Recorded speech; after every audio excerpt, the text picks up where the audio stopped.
Hello, good morning students. कैसे हैं आप? Sorry for the delay. आपको काफ़ी लेट जो है वीडियोस मिल रहे हैं, sorry for that one. Hopefully आज मैं चाहूँगी कि सारा का सारा जितना भी पढ़ाया है वो सारा हम कर लें। सो chapter is the 20 locomotion and movement. Locomotion and movement जो चैप्टर है आपका, वो किससे डील करता है? मसल से भी डील करेगा और आपके स्केलेटल सिस्टम के साथ में भी डील करेगा। तो सबसे पहली बात आती है कि मूवमेंट बेसिकली होता क्या है? तो मूवमेंट क्या है? एक सिंपल कैरेक्टरिस्टिक फीचर्स है जितने भी लिविंग ऑर्गेनिज्म पाए जाते हैं, those which are living, they show the characteristic feature that is known as the movement. So movement is basically characteristic of living organism. So movement is what? Characteristic. क्योंकि आप किसी भी लिविंग ऑर्गेनिज्म को define नहीं कर सकते, आप सिर्फ क्या कर सकते हो? उसको कैरेक्टराइज कर सकते हो। So one of the characteristic feature is movement, characteristic of living organism. और सबसे खास बात, मूवमेंट कौन शो करता है? मूवमेंट प्लांट्स भी शो करते हैं और मूवमेंट एनिमल भी शो करता है, ठीक है ना? Found in both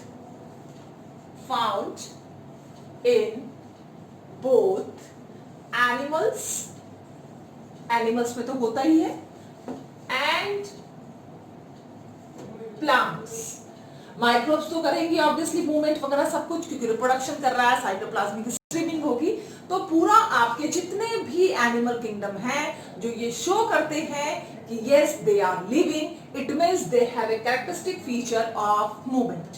clear? तो सबसे पहले हम लेंगे, अगर आपसे कोई पूछता है give me the simple example of movement, तो simple example of movement is streaming of protoplasm inside the amoeba.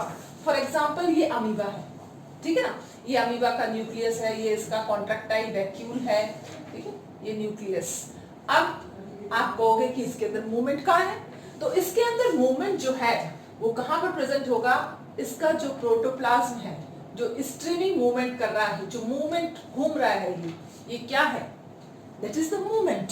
So streaming of protoplasm, streaming of protoplasm is simple example of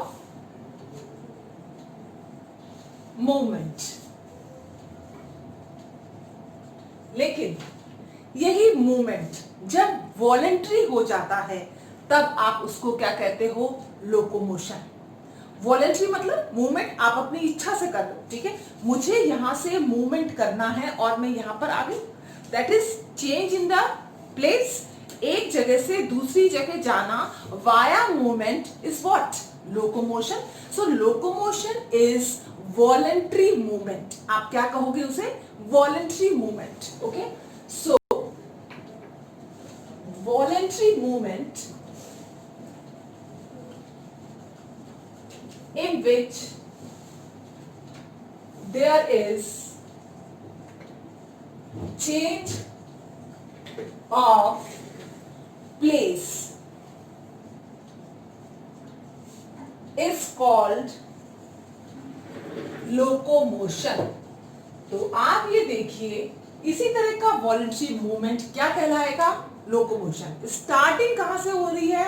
movement से, और उसकी एक्सट्रीम हाइट कहां पर आ गई है?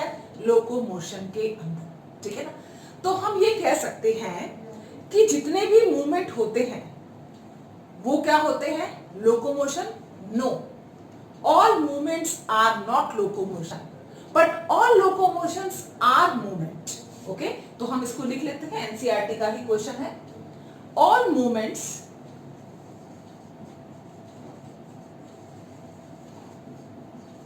Are not locomotion. अब आप इधर ही देख लीजिए, ये स्ट्रीमिंग मूवमेंट हो रहा है, तो क्या ये लोकोमोशन है? नहीं, but all locomotions are movement, but all locomotions are movement। ठीक है ना? आप जो भी लोकोमोशन एक जगह से दूसरी जगह पर अपन गए तो ऑब्वियसली बिना मूवमेंट के आप नहीं जा सकते। तो हम इसको कह सकते हैं कि all movements are not locomotion but all locomotions are movement. Okay, I think ये क्लियर हो गया होगा आपको। अब हम बात करते हैं मूवमेंट की, तो हम कौन कौन से मूवमेंट देखते हैं। तो सबसे पहले हम लेते हैं types of movement. So next is the types of movement. जब हम टाइप्स ऑफ मूवमेंट की बात करते हैं तो आपके पास में 3 तरह के डिफरेंट मूवमेंट्स आते हैं। पहला कौन सा मूवमेंट आ रहा है, that is the amoeboid movement, amoeboid movement. Second one is the ciliary movement.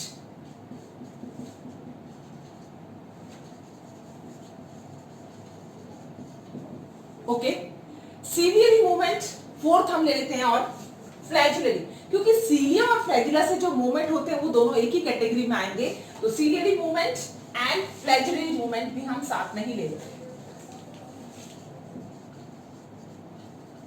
क्योंकि दोनों का ही अरेंजमेंट जो है 9+2 होता है, आप जानते ही हैं। Yes, and third one is the muscular movement. तो मस्कुलर मूवमेंट उन्हीं एनिमल्स के अंदर होगी जिनके अंदर मसल्स होंगी, ठीक है ना। तो मस्कुलेचर जो है, स्टार्टिंग जो है वो कहां से शुरू होना हो जाता है, आपको मालूम ही है कि पहली बार मसल्स बनी थी, लॉन्गिट्यूडिनल मसल्स, किसके अंदर, प्लेटीहेल्मिन्थस की, ठीक है ना। फिर आपने एस्केरिस देखा तो उसके अंदर सर्कुलर मसल्स भी बनी, फिर धीरे धीरे मसल्स का फॉर्मेशन होता चले गया। इट मींस प्लेटीहेल्मिन्थस से पहले जितने भी एनिमल्स आए थे, ठीक है ना, उनके अंदर मसल्स का फॉर्मेशन नहीं हुआ था। तो प्लेटीहेल्मिन्थस से आने वाले जितने भी पहले वाले एनिमल्स हैं वो सब, उनके अंदर कौन सा मूवमेंट पाया जाएगा, obviously amoeboid and ciliary like movement, ठीक है। लेकिन हम यहाँ पर बात कर रहे हैं ह्यूमन फिजियोलॉजी की, तो हम उस तरफ नहीं मुड़ेंगे। हम बात करेंगे सिर्फ किस चीज की, जो ह्यूमन बीइंग के अंदर जो मूवमेंट पॉसिबल है वाया दीस टाइप, एमोइबॉइड और सीलियरी और फ्लैजुलरी, ये दोनों लेंगे हम। यस, तो सबसे पहले हम लेते हैं एमोइबॉइड मूवमेंट। तो एमोइबॉइड मूवमेंट आपको मालूम है जिसके अंदर सीडोपोडिया का फॉर्मेशन होगा, जो अमीबा लाइक मूवमेंट है उसी को आपने क्या कहा है, amoeboid movement. That means amoeba like, कैसी लाइक, अमीबा लाइक। तो आपकी बॉडी में भी ऐसे सेल्स हैं जो अमीबा लाइक मूवमेंट शो करते हैं। कौन कौन से हैं अमीबा लाइक मूवमेंट शो करने वाले cells, that is example macrophages, आप जानते हैं, न्यूट्रोफिल्स आप जानते हैं। ये दोनों क्या करते हैं, मैक्रोफेजेस, न्यूट्रोफिल तो आप जानते ही हो, ठीक है ना। तो न्यूट्रोफिल क्या करेगा, फैगोसाइटोसिस करता है सीडोपोडिया बना के इस तरह से। तो ये फैगोसाइट, सेम प्रोसेस कौन करता है, मैक्रोफेजेस भी वही प्रोसेस करता है। तो ये दोनों, मैक्रोफेजेस टिश्यू के अंदर प्रेजेंट है, न्यूट्रोफिल आपका ब्लड के अंदर प्रेजेंट है। तो अमीबा लाइक मूवमेंट कौन शो कर रहा है, that is macrophages. Immunity cell है, ये भी हम पढ़ेंगे, ठीक है ना, मोनोसाइट से बनते हैं। अनदर वन इज न्यूट्रोफिल, ठीक है। अब आता है आपका सीलियरी मूवमेंट। तो सीलियरी मूवमेंट देखिए आप, सीलिया ट्रैकिया के अंदर, सीलिया का ही तो मूवमेंट है, डस्ट पार्टिकल को कौन रिमूव करके ले जाता है बाहर वापस, ठीक है ना। तो that is the trachea. Trachea is one of the example of ciliary movement. एक और है फैलोपियन ट्यूब के अंदर जो ओवा का मूवमेंट हो रहा है या फिर एम्ब्रियो का मूवमेंट हो रहा है, वो कैसा है, सीलियरी, ठीक है ना। That is the fallopian tube, fallopian tube. और आपको मालूम होगा फैलोपियन ट्यूब में ही क्या होता है, फर्टिलाइजेशन, ठीक है ना। तो फैलोपियन ट्यूब में किसका मूवमेंट हो रहा है, ओवा का, एम्ब्रियो का, इवन स्पर्म भी जो है वो उसके अंदर मूवमेंट करता है जब फर्टिलाइजेशन के लिए वो आता है, तो यहाँ पर ही मूवमेंट करेगा। तो ओवा, एम्ब्रियो, ये किसके अंदर मूव कर रहे हैं, फैलोपियन ट्यूब के अंदर वाया सीलिया। तो एग्जांपल्स आर ओवा and embryo movement in fallopian tube. Yes, flagella का एक सिंगल एग्जांपल है, आप जानते हैं, स्पर्म्स जो हैं, मेल गैमेट स्पर्म जो है वो किसकी तरफ मूव करता है, किसकी वजह से मूव करता है, दैट इज वाया फ्लैजिला। इसी के बेसिस पे इसका स्ट्रक्चर जो है वो बनाया गया। तो ये क्या है, फ्लैजिला। तो फ्लैजिला मूवमेंट किसके अंदर आ रहा है, आपका फ्लैजरी मूवमेंट के अंदर। Yes, muscular movement. आपकी बॉडी के अंदर पूरी बॉडी में कौन सा मूवमेंट है, मस्कुलर। मैं टंग से बोल रही हूं, मेरा जॉ जो मूव कर रहा है, मेरे हैंड्स जो मूव कर रहे हैं, किसकी हेल्प से मूव कर रहे हैं, दैट इज द मसल्स। तो पूरी बॉडी के अंदर, ह्यूमन बीइंग की पूरी बॉडी के अंदर जो मूवमेंट प्रेजेंट होता है मसल्स के थ्रू ही होता है। और मसल्स में क्या प्रेजेंट होते हैं, कॉन्ट्रैक्टाइल प्रोटीन प्रेजेंट होते हैं, जिनकी वजह से वो क्या करता है, मूवमेंट। तो muscular movement is basically due to the contractile protein, due to contractile protein. और दो ही प्रोटीन है बेटा कॉन्ट्रैक्टाइल, कौन कौन से, एक्टिन एंड मायोसिन, जिसका आप डिटेल में स्टडी करेंगे। Actin and myosin. ओके, अब एक और बात कि जब आप बात करते हो ciliary movement, फ्लैजरी movement, amoeboid movement, इनके अंदर मूवमेंट कैसे हो रहा है, क्या इनके अंदर कोई प्रोटीन प्रेजेंट है या कोई दूसरा कोई फिलामेंट प्रेजेंट है। तो आपको मालूम होना चाहिए कि इनके अंदर क्या प्रेजेंट है, माइक्रोट्यूब्यूल्स प्रेजेंट है, माइक्रोफिलामेंट्स प्रेजेंट है, जो कि हेल्प करते हैं किसके अंदर, मूवमेंट के अंदर। जैसे ट्यूब्यूलिन हुआ, ये क्या है, दैट इज द माइक्रोट्यूब्यूलिन। ठीक है, तो माइक्रोफिलामेंट, ट्यूब्यूलिन, ये सारे प्रोटीन्स जो है हेल्प करेंगे किसमें, movement. Yes, now the structures which help in locomotion as well as ingestion of food sorry। तो आप ये देखिए, लोकोमोशन के साथ साथ locomotion plus ingestion of food,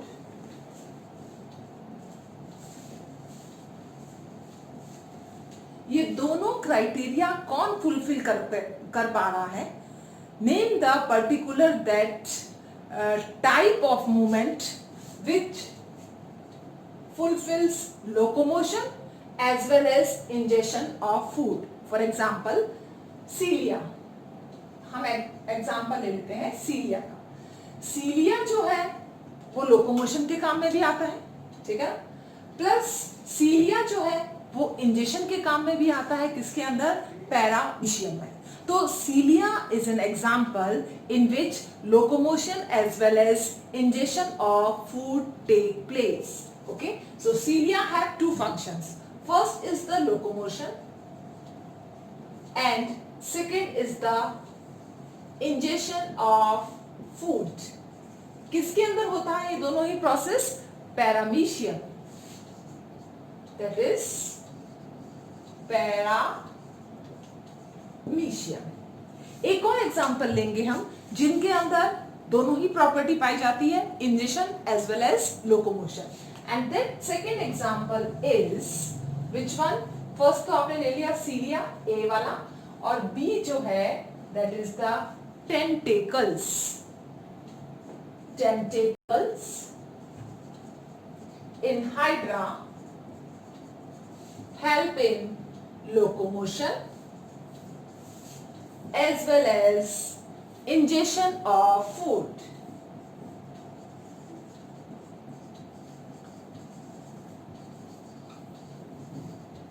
तो ये दोनों ही काम कंप्लीट करते हैं, cilia of paramecium and tentacles in hydra.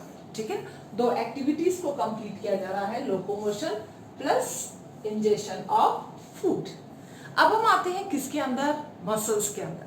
तो मसल्स आपको मालूम है, इससे पहले हम ले लेते हैं लोकोमोशन, ठीक है ना। लोकोमोशन की नीड क्यों पड़ी, लोकोमोशन का रिक्वायरमेंट क्यों थी, इसके बारे में थोड़ा सा डिस्कस कर लें।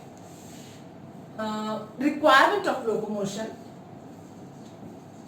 रिक्वायरमेंट ऑफ लोकोमोशन, सब जानते हैं कि अगर लोकोमोशन नहीं होता तो आप फूड का सर्च किस तरह से करते। अगर फूड आसपास प्रेजेंट है तो आप जिंदा रहते, अगर फूड नहीं है तो आप मर जाते, ठीक है ना। तो लोकेशन ऑफ फूड, यानी कि for the searching of the food ये रिक्वायर लोकोमोशन। तो फर्स्ट सर्चिंग ऑफ फूड, सबसे इंपॉर्टेंट जो है रिक्वायरमेंट लोकोमोशन की, बिना इसके एनिमल जो है वो सरवाइव नहीं कर पाता।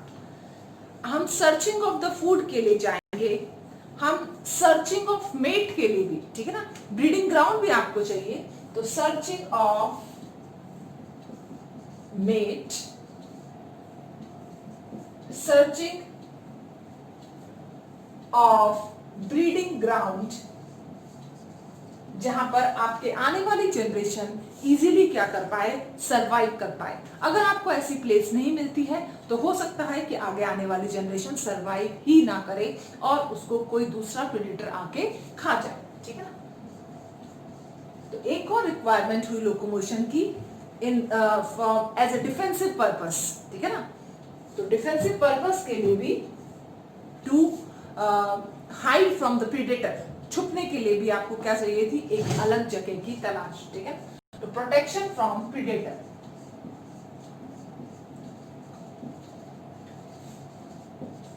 तो ये कुछ इंपॉर्टेंट रिक्वायरमेंट है, इसके अलावा और भी बहुत सारी रिक्वायरमेंट है, लेकिन ये तो अटमोस्ट इंपॉर्टेंट है कि बिना इसके जो है आप सरवाइव ही नहीं कर पाते। अगर सर्वाइविलिटी है तो उसके पीछे एक बहुत बड़ा रोल किसका है, लोकोमोशन का है। तो लोकोमोशन होता है आपकी मसल से। किससे हो रहा है, मसल्स, और मसल्स का ओरिजिन होता है मीजोडर्मल से, ठीक है ना। ओरिजिन कैसे हुआ है, कौन सी लेयर से, हम ट्रिप्लोब्लास्टिक है, तो ट्रिप्लोब्लास्टिक के अंदर हमारा ओरिजिन किससे हो रहा है, दैट इज फ्रॉम मीजोडर्म।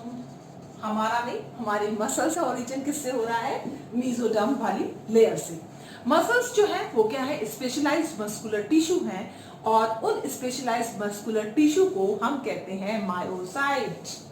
तो muscle cell is what, myocyte. आपको मालूम है आपके अंदर कितनी मसल्स प्रेजेंट है, बोन से बहुत ज्यादा, क्योंकि बोन्स को ये कनेक्ट कर रही है, ठीक है। That is 639 muscles. मल्टीप्लाई कर दो 3 से बोन को, तब जाके भी इतनी मसल्स नहीं बन पाती है, ठीक है। तो दैट इज मसल्स का नंबर कितना है, 639 मसल्स। ओके, ये क्या है, आपकी बॉडी के अंदर प्रेजेंट है। It means 40 to 50% of your body weight. Suppose करो आज मैं हूं तो मेरा वेट कितना होगा, 75 kg या 70 kg का वेट है, तो उसमें से हाफ कंट्रीब्यूशन दैट इज 35 और 35 आप ये मान के चलिए किसका होगा, सिर्फ और सिर्फ मसल्स का, और जो जितना स्ट्रांग होगा उसके अंदर मसल्स भी उतनी ही स्ट्रांग होगी।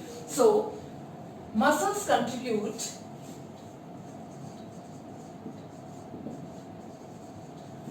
40 to 50% ऑफ बॉडी वेट, ठीक है ना। तो हम ये सोचते थे कि बोन्स का वेट जो है वो ज्यादा होगा, बट आप ये भी ध्यान रखें कि मसल्स का होना भी बहुत ही इंपॉर्टेंट है।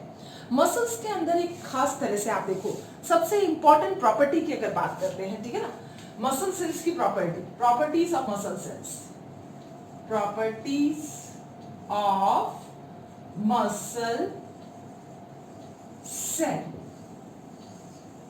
अगर हम प्रॉपर्टीज की बात करते हैं मसल सेल्स की, तो मसल सेल्स की सबसे पहली प्रॉपर्टी कॉन्ट्रैक्टिबिलिटी। भाई साहब ये अपनी पूरा, सपोज करो 5 सेंटीमीटर है तो 2.5 सेंटीमीटर तक कॉन्ट्रैक्ट हो सकता है। इतनी ज्यादा कॉन्ट्रैक्टिबिलिटी जो है इसके अंदर क्या होती है, प्रेजेंट। तो फर्स्ट इसकी property that is the contractibility. इतना ज्यादा कॉन्ट्रैक्शन होता है कि ये हाफ से भी ज्यादा क्या कर जाती है, कॉन्ट्रैक्ट, मोर देन हाफ, ठीक है ना, 1/3 ही हो जाता है। ये इतना कॉन्ट्रैक्शन जो है प्रेजेंट होता है मसल्स के अंदर, ठीक है ना। सपोज करो ये मसल्स इतनी थी, कॉन्ट्रैक्ट हो गई, कितनी रह गई, सिर्फ इतनी। इतना कॉन्ट्रैक्शन पावर जो है मसल्स के अंदर प्रेजेंट है, ठीक है ना। दूसरा है that is the second one. Muscles के अंदर क्या पाई जाती है? इलास्टिसिटी। मसल्स के अंदर क्या पाई जाती है? एक्सटेंसिबिलिटी, एक्सटेंड हो सकती है।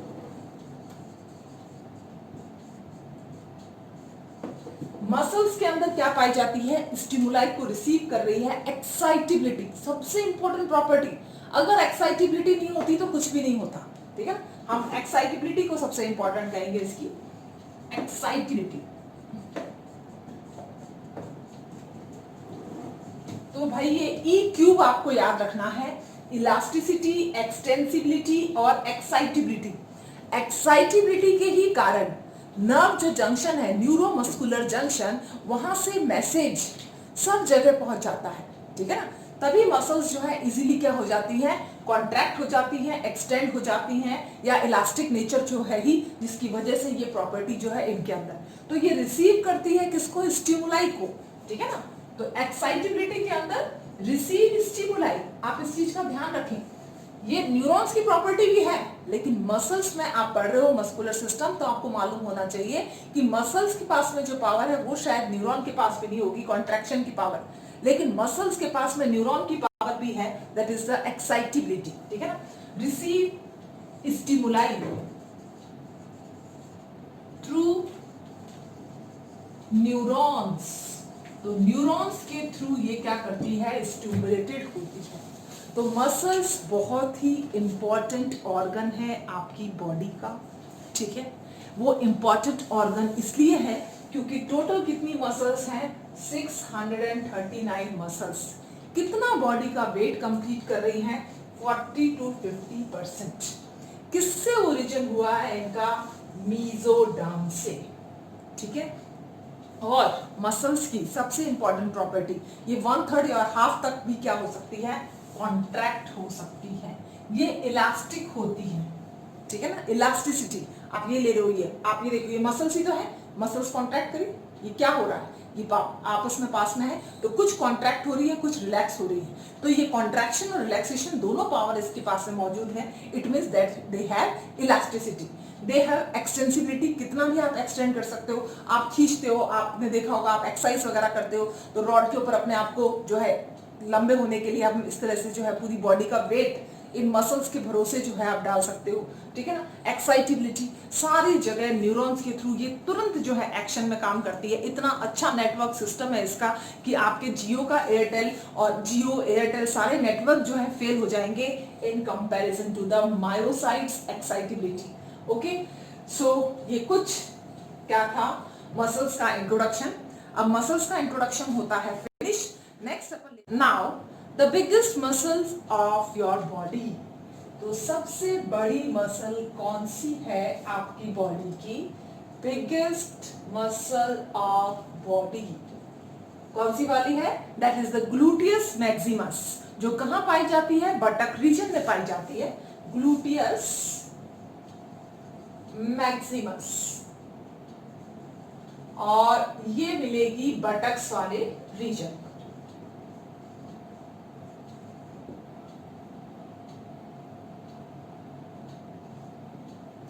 यस, अब सबसे स्मॉलेस्ट मसल कौन सी है? ऑब्वियसली जो बोन सबसे छोटी होगी उसी के पास वो प्रेजेंट होगी, and the smallest bone is the stapes bone. Okay, so smallest muscle of body कौन सी वाली है? That is stapedius. ये जो स्टेपेडियस मसल है, ठीक है ना, आप ये जानते हैं ये इतनी स्मॉल, इतनी थिन होती है जैसे कि कॉटन थ्रेड नहीं होता, जस्ट लाइक ए थ्रेड। हमेशा ध्यान रखना, बिल्कुल थ्रेड के जैसे है, थ्रेड से भी थिन होती है, even thinner than thread, thinner than thread. आप बताइए इतनी पतली सी मसल जो है वो किसकी है? आपके मिडल ईयर, क्योंकि स्टेपिस बोन कहां पाई जाती है? मिडल ईयर के अंदर पाई जाती है।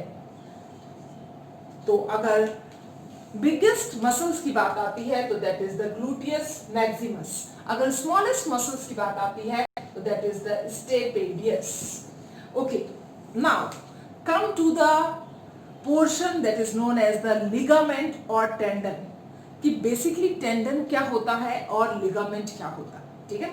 अगर हम देखते हैं, देखो ये बहुत बार क्वेश्चन आया हुआ है, टेंडन और लिगामेंट्स, ये दोनों हम ले लेते हैं एक बार, ठीक है, क्योंकि इसमें काफी बार क्वेश्चंस पूछे जाते हैं। सबसे पहली बात आती है टेंडन्स की।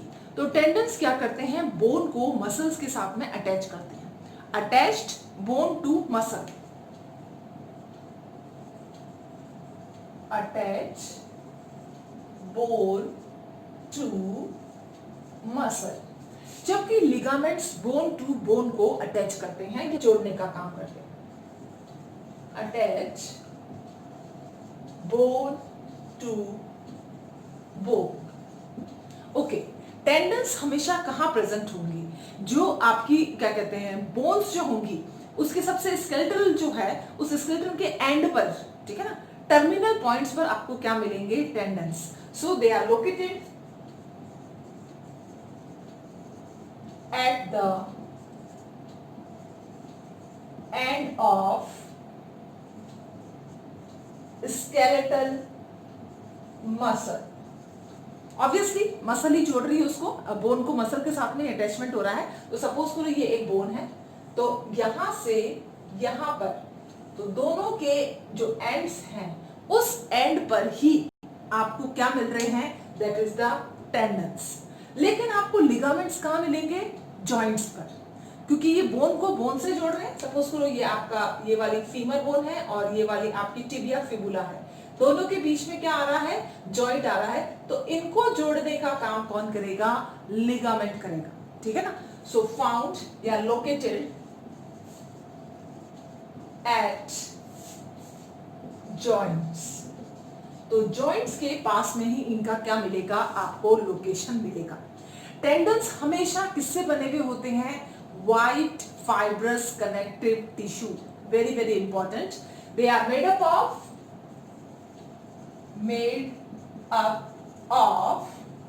White fibrous connective tissue.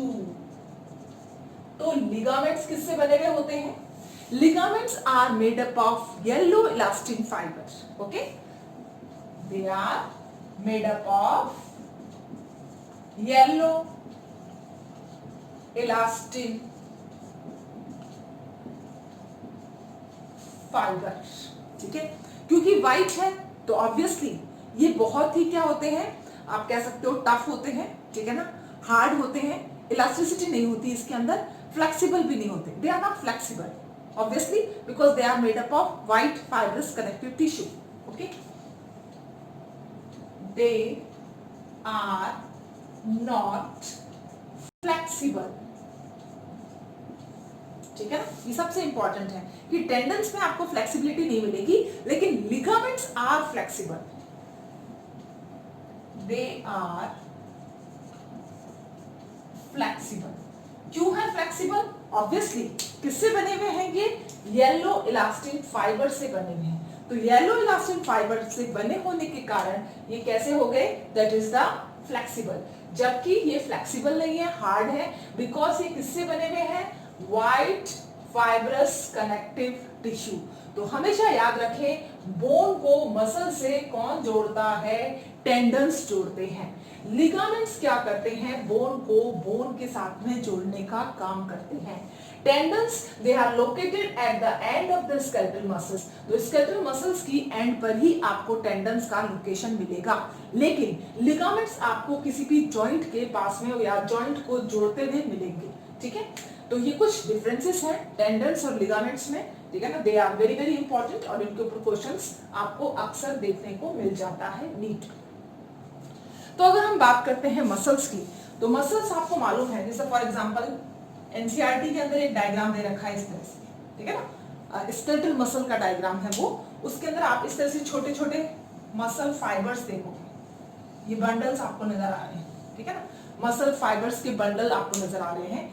ये वाला जो स्ट्रक्चर है इसकी लेबलिंग अक्सर पूछी जाती है, एम्स के एग्जाम में बहुत बार पूछी जाती थी इसकी लेबलिंग, क्योंकि अब लास्ट ईयर जो है एम्स कैंसिल हो चुका है, तो ठीक है, अभी मालूम नहीं है लास्ट ईयर का paper due to the corona reason या वट एवर द रीजन उसके अंदर डायग्रामेटिक क्वेश्चंस बहुत कम आए हैं, लेकिन आप मान के चलिए एम्स के अंदर हमेशा 40% कंट्रीब्यूशन जो था क्वेश्चंस का वो किसका था, डायग्राम्स का ही था। इसलिए diagrams are very very important. अब देखते हैं कि इस साल वाले में नीट के एग्जाम में क्या जो है एनटीए लेके आएगा आपके सामने। यस, तो आप ये देखिए, सबसे आउटर कवरिंग जो आपको नजर इज द एपीमाइसियम। तो ये सबसे बाहर वाली कवरिंग है, दैट इज द एपीमाइसियम, सबसे आउटर कवरिंग जो किसकी बनी हुई है, कनेक्टिव टिश्यू की, connective tissue, that is the epimysium. जब हम एपीमाइसियम के बाद में आते हैं अंदर की साइड में, तब आप देखोगे कि इसके ऊपर ये सारे के सारे क्या हैं, what is this, this is muscle bundle, जिसको हम क्या कह रहे हैं, फेसिकल्स, क्या कह रहे हैं हम, और फेसिकल्स। तो ये जो फेसिकल्स है, मसल बंडल है, ये भी आउटर साइड में कवर्ड होता है किससे, दैट इज द पेरीमाइसियम। किससे कवर्ड है ये, perimysium. Okay, so this one is the outer one is the perimysium. ऐसे बहुत सारे होंगे, ठीक है, इसको आपने क्या कहा, पेरीमाइसियम। पेरीमाइसियम के बाद में अंदर की साइड में ये है आपके muscle fibres, this is the muscle bundle. इस पूरे को आपने क्या कहा है, muscle bundle. This one is the muscle bundle, ये है मसल बंडल। इस मसल बंडल के अंदर आपको क्या मिलेगा, muscle fibre. This one is muscle fibre. और ये जो मसल फाइबर है, इस मसल फाइबर के अंदर आपको क्या नजर आएंगे, बहुत सारे एक्टिन, फिलामेंट, मायोफिब्रिल जिसे अपन कहते हैं, या मायोफिलामेंट जिसे अपन कहते हैं। तो अगर हम एक मसल फाइबर को बाहर लेके आ जाते हैं, सपोज करो इस वाले को आप बाहर लेके आ गए, ये वाला, ठीक है ना, तो ये वाला जो आप बाहर लेके आए हो, ये किससे कवर्ड होगा, सार्कोलीमा। This is covered by सार्कोलीमा। इसकी कवरिंग को आप क्या कहोगे, दैट इज सार्कोलीमा। यहां पर हम लिख देते हैं,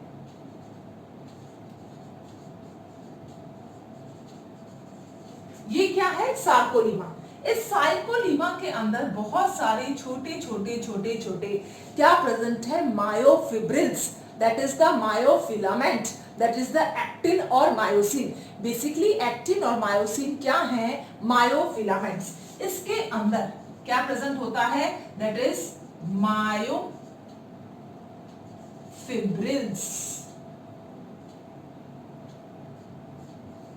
ठीक है। तो ये मायोफिब्रिल्स या मायोफाइबर्स आप इसको कह दो, ठीक है ना, ये है एक्चुअल मसल फाइबर्स, और इसके अंदर मायोफिब्रिल्स, मायोफिलामेंट, एक्टिन और मायोसिन, ठीक है। पेरीमाइसियम जो आपको दिख रहा है, ये पेरीमाइसियम सबके ऊपर एक ही कोलेजन कनेक्टिव टिश्यू से बनी हुई है, इसलिए कई बार इस पेरीमाइसियम को फैसिया भी कहते हैं, that is also known as this perimysium और fascia. Okay, this is also known as fascia. Confuse नहीं होना है, ध्यान से सुनो इसको वापस एक बार। Outer covering is the epimysium. आपने एक मसल बंडल का ट्रांसफर सेक्शन लिया, उसकी आउटर कवरिंग को आप क्या कह रहे हो, एपीमाइसियम। एपीमाइसियम के अंदर आपने क्या देखा, ये muscle bundle, this is what, muscle bundle, ठीक है ना, ये क्या है, मसल बंडल, जिसको हम फेसिकल्स भी कहते हैं। फेसिकल्स के अंदर बहुत सारे क्या प्रेजेंट हैं, मायोफाइबर्स। मायोफाइबर्स के अंदर क्या प्रेजेंट है, मायोफिब्रिल्स। तो मसल फाइबर और मायोफाइबर्स जो हैं, ये क्या है इसके अंदर, और उसके अंदर आउटर कवरिंग में क्या है, सार्कोलीमा, और उसके अंदर क्या भरे हुए हैं, that is known as myofibrils. तो एक मसल फाइबर जो है, ठीक है ना, ये किसके अंदर प्रेजेंट है, इसमें, इसके ऊपर भी एक आउटर कवरिंग होती है, उस आउटर कवरिंग को हम क्या कहते हैं, एंडोमाइसियम। एपीमाइसियम आ चुका है, पेरीमाइसियम आ चुका है। इसके अंदर की साइड में भी ये जो कवरिंग आपको नजर आ रही है, इस कवरिंग को हम क्या कहेंगे, एंडोमाइसियम।